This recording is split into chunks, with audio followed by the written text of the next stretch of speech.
again. I met a man, brothers and sisters, a man who had the fire of divine light and truth in his mouth. And when that man spoke to me, he spoke to me through Malcolm. Malcolm was his spokesman. He made Malcolm and brought him from prison and formed him and made him a giant in the earth. That's right.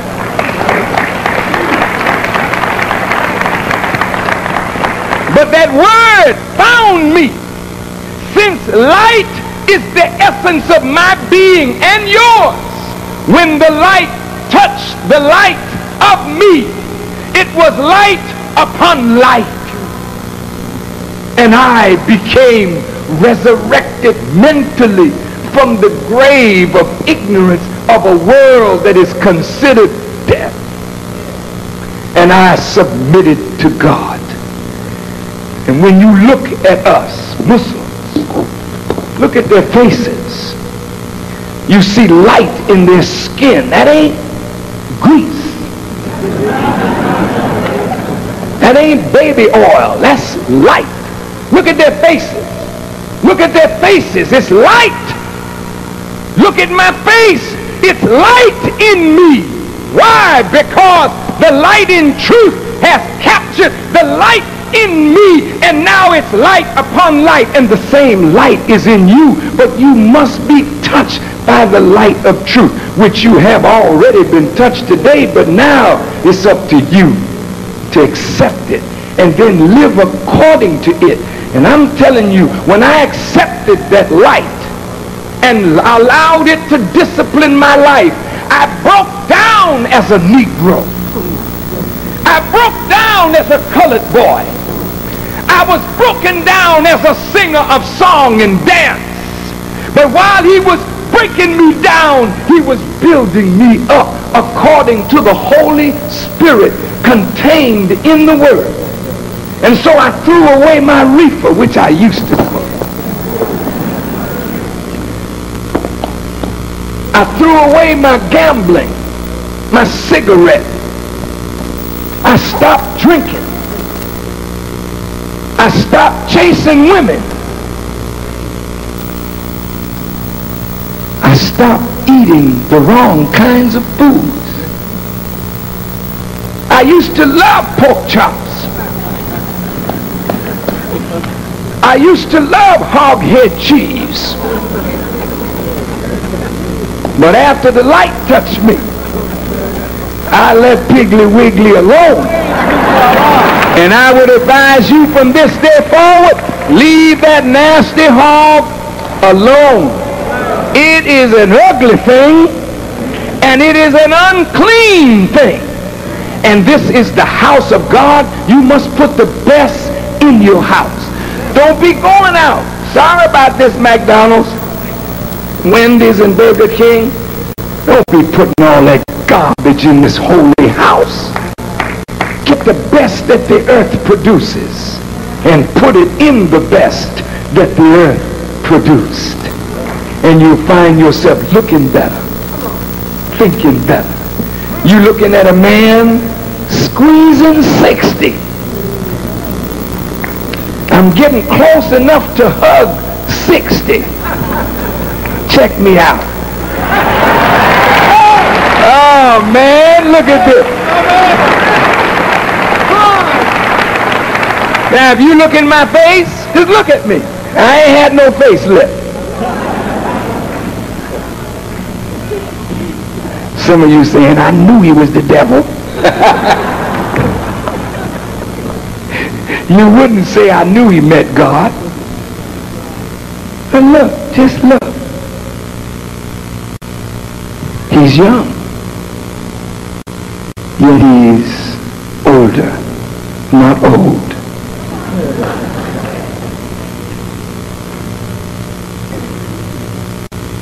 For over 20 years, I eat one meal a day.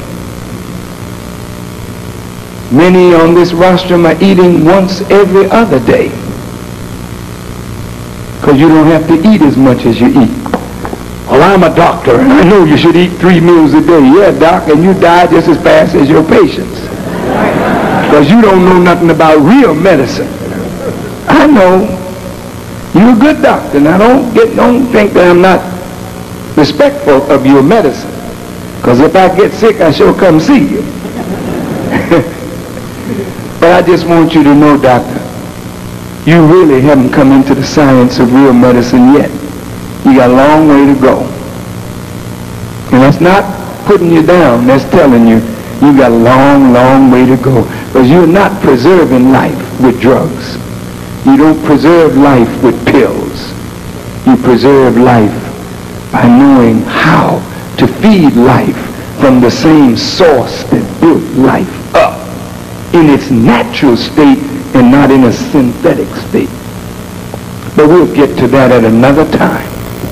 And so, family, you got to decide whether you want life or whether you want death. And there's a way that seemeth right unto a man, but the ends thereof are the ways of death. And so the world has attacked me as a bigot, a racist, an anti-Semite. Why did they do that? Because they're afraid that you will hear truth from my mouth and wake up, and they will never be able to control you again. Thank you for listening, and may God bless you as I greet you in peace. Assalamu alaikum.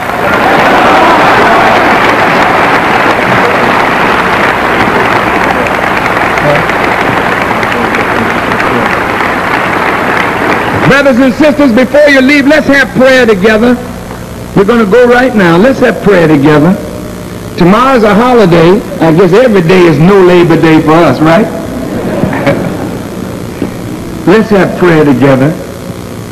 Before you leave, can I ask you a question?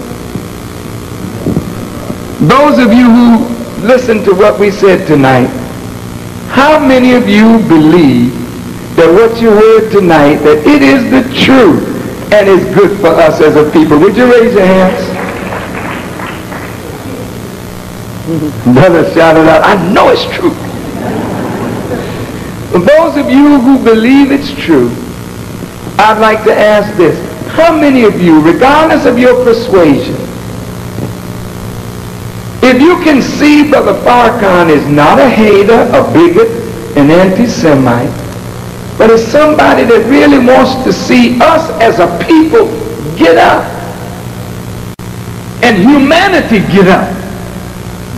And let me ask, how many of you would be willing to unite with me and let's go build for the good of our people? May I see your hand? Would you raise them up real high? Would you hold them up? And would you say after me, I believe in Moses and the Old Testament. I believe in Jesus and the gospel. I believe in Muhammad and the Holy Quran.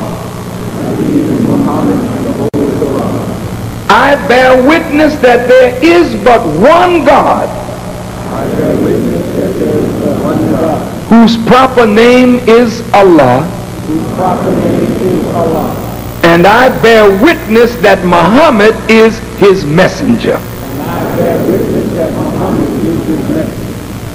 You know what? What you just said brought together Muslims, Christians, and Jews in one family.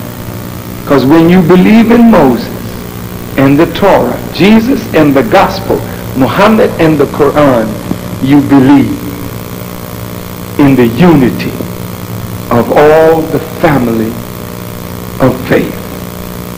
So from this day forward, when you go out that door, you can go back to your churches wherever you belong if that's where you're comfortable. But look, don't say, I'm a Baptist, he's a Methodist, this one's Episcopalian, that's a Muslim, that's a Hebrew. I'm through it. Only this way is the way to God. All of it is from God.